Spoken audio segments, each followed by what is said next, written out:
नमस्कार, मी अमोल मोरे आणि आपण पाहत आहात बीज डंका. जागतिक अर्थव्यवस्थेतील मोठ्या घडामोडी, ऊर्जा बाजारातील हालचाली, चलनातील चढउतार आणि शेअर बाजारातील बदल या सर्वांचा थेट परिणाम आपल्या खिशावर आणि अर्थव्यवस्थेवर होत आहे. गेल्या काही दिवसात जगभरात घडलेल्या घटनांनी आर्थिक बाजारात मोठी अस्थिरता निर्माण केली आहे. पश्चिम आशियातील तणाव, कच्च्या तेलाच्या किमतीमधील उसळ आणि भारतीय रुपयाची घसरण, सोनं चांदी यांच्यात झालेली मोठी हालचाल आणि भारतीय शेअर बाजारावरचा मोठा धक्का या सर्व महत्त्वाच्या आर्थिक घडामोडींचा सविस्तर विश्लेषण आजच्या बीज डंकाच्या विशेष बुलेटिनमध्ये आपण करणार आहोत. चला तर मग सुरुवात करूया सर्वात महत्त्वाच्या बातमीपासून. जागतिक ऊर्जा बाजारात कच्च्या तेलाच्या किमतींनी पुन्हा एकदा $100 प्रति बॅरल हा महत्त्वाचा टप्पा ओलांडला आहे. आंतरराष्ट्रीय बाजारात ब्रेंट क्रूडचा दर अलीकडच्या व्यवहारामध्ये सुमारे $105 ते $110 प्रति बॅरल इतका पोहोचला आहे.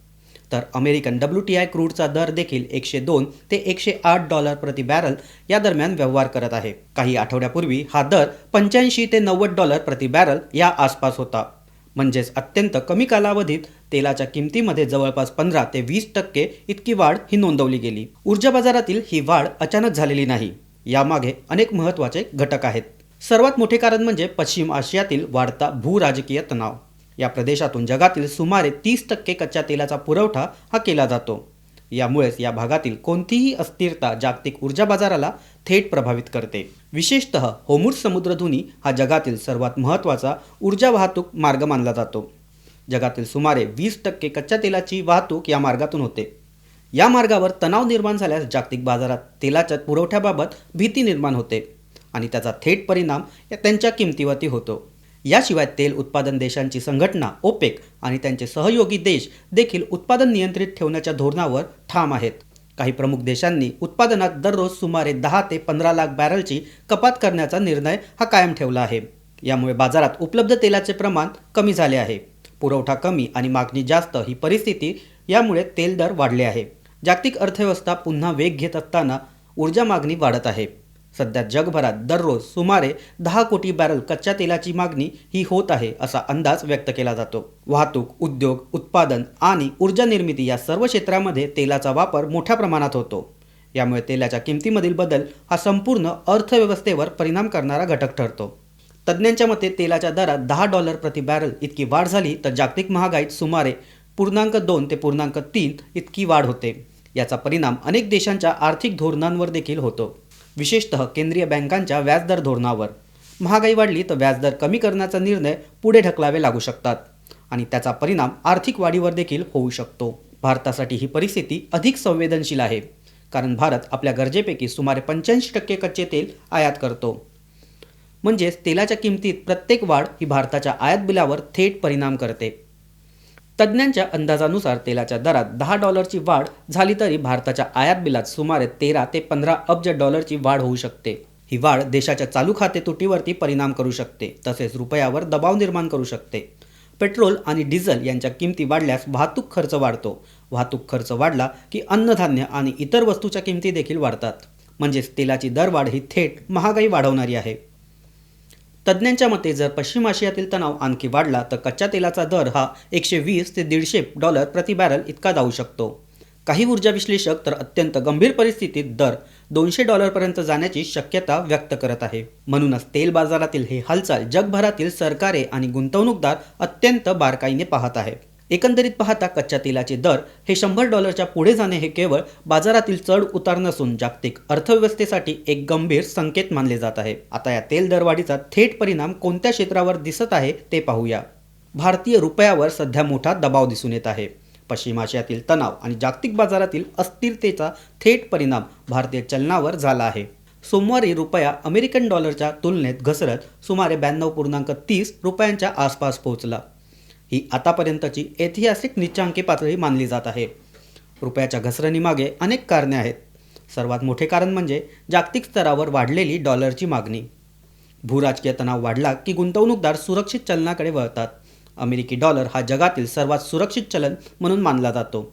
म्हणून अशा परिस्थितीत डॉलरची मागणी ही वाढते आणि डॉलरची मागणी वाढली की इतर चलनावर दबाव येतो. रुपयावरचा दबाव वाढण्याचे दुसरे कारण म्हणजे वाढते तेल आयात बिल. तेलाच्या किमती वाढल्या की भारताला अधिक डॉलर खर्च करावे लागतात.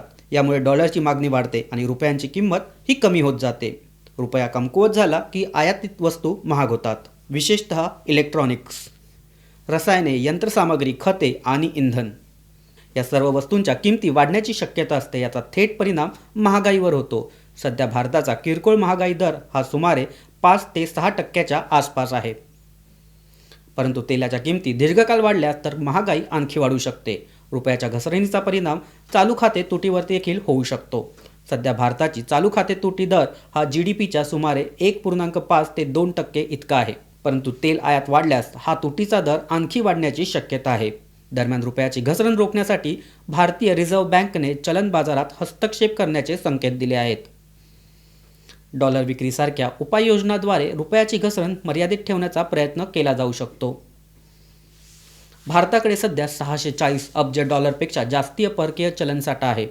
यामुळे अल्पकालीन आर्थिक धक्के सहन करण्याची क्षमता देशाकडे आहे. तज्ज्ञांच्या मते जर पश्चिम आशियातील संघर्ष दीर्घकाळ सुरू राहिला तर रुपयावर आणखी दबाव वाढू शकतो आणि त्याचा परिणाम संपूर्ण अर्थव्यवस्थेवर होऊ शकतो. चलन बाजारानंतर आता नजर टाकूया कमोडिटी बाजारावर. सोनं आणि चांदी मध्ये देखील मोठे चढ उतार पाहायला मिळत आहे. भारतीय कमोडिटी बाजारात सोनं आणि चांदी यांच्या किमतीमध्ये मोठी घसरण नोंदवली गेली. मल्टी कमोडिटी एक्सचेंजवर सोन्याचा दर 1.60 लाखाच्या खाली आला आहे. एप्रिल फ्युचर्स करार सुमारे 1,59,500 प्रति 10 ग्रामच्या आसपास व्यवहार करताना दिसला. मागील सत्राच्या तुलनेत सोन्याच्या दरात सुमारे 1,000पेक्षा जास्त घट नोंदवली गेली. काही दिवसापूर्वी सोन्याने 1.60 लाखाच्या पुढे विक्रमी पातळी गाठली होती. परंतु बाजारात नफा बुकिंग सुरू झाल्याचं दिसत आहे. चांदीच्या किमतीत देखील आज मोठी घसरण नोंदवली गेली. MCXवर चांदीचा मे फ्युचर्स करार सुमारे 1,68,000 प्रति किलोच्या आसपास घसरला. एका दिवसात चांदीच्या किमतीत तब्बल 3,600ची घट नोंदवली गेली. या घसरणीमागे अनेक कारणं आहेत. पहिले कारण म्हणजे मजबूत झालेला डॉलर. डॉलर मजबूत झाला की सोनं आणि चांदी खरेदी करणे इतर चलनांमध्ये महाग होते. म्हणूनच आंतरराष्ट्रीय गुंतवणूकदार त्याची विक्री करतात. दुसरं कारण म्हणजे व्याजदराबाबतची अनिश्चितता. जर व्याजदर जास्त राहिले तर सोनं आणि चांदी या व्याज न देणाऱ्या गुंतवणुकीची मागणी कमी होते. तिसरे कारण म्हणजे गुंतवणूकदारांकडून केलेले नफा बुकिंग. बाजारात किमती वाढल्यानंतर गुंतवणूकदार नफा काढतात आणि त्यामुळे किमती या खाली येतात. तज्ज्ञांच्या मते पुढील काही दिवस बुलियन बाजारात अस्थिरता कायम राहू शकते. कच्चे तेलाचे दर, डॉलरची हालचाल आणि जागतिक राजकीय तणाव या 3 घटकांवर सोनं आणि चांदी याचा कल ठरणार आहे. गुंतवणूकदारांनी टप्प्याटप्प्याने गुंतवणूक करण्याचा सल्ला दिला जात आहे. आता नजर टाकूया शेअर बाजारावर. जागतिक तणाव आणि तेल दरवाढीच्या पार्श्वभूमीवर भारतीय शेअर बाजारात आज मोठी घसरण पाहायला मिळाली. आठवड्याच्या पहिल्या दिवशी बाजार उघडताच विक्रीचा जोरदार दबाव दिसून आला. BSE सेन्सेक्स सुरुवातीच्या व्यवहारात जवळपास 2,400 अंकांनी घसरला, तर NSE निफ्टी सुमारे 700 अंकाने घसरून 23,850च्या आसपास पोहोचला. नंतर काही प्रमाणात सुधारणा झाली, परंतु बाजारातील अस्थिरता ही कायम राहिली. दुपारच्या सुमारास सेन्सेक्स सुमारे 1,916 अंकाची घसरणीसह 77,001 वर व्यवहार करत होता. म्हणजे सुमारे 2.4% घसरण झाली होती. या घसरणीचा सर्वात मोठा फटका गुंतवणूकदारांच्या संपत्तीत बसला. BSE सेन्सेक्स सूचीबद्ध कंपन्यांचे एकूण बाजार भांडवल हे 449.68 लाख कोटीवरून घसरून ते 436.89 लाख कोटीवर आले.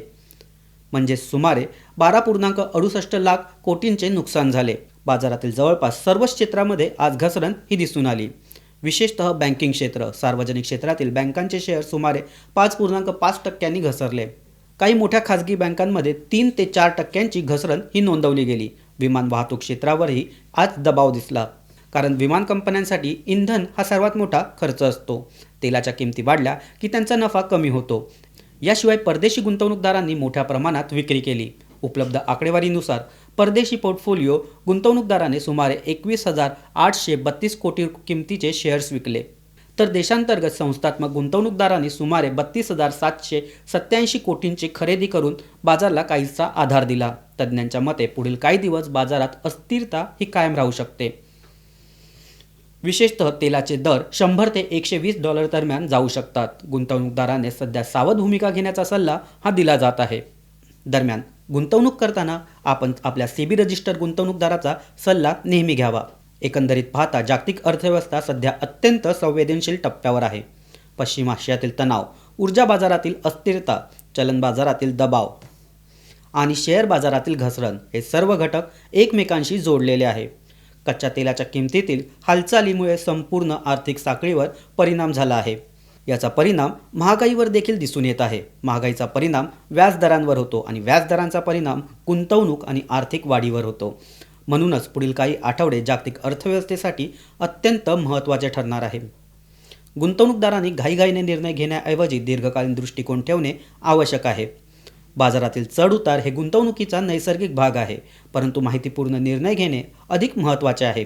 आजच्या सविस्तर विश्लेषणाबद्दल आपले मत आम्हाला कमेंटमध्ये नक्की कळवा. व्हिडिओला लाईक करा, मित्रांसोबत शेअर करा आणि बीज डंका चॅनलला सबस्क्राईब करायला विसरू नका. पुन्हा भेटूया अशाच महत्त्वाच्या बिझनेस अपडेट्ससह. तोपर्यंत धन्यवाद.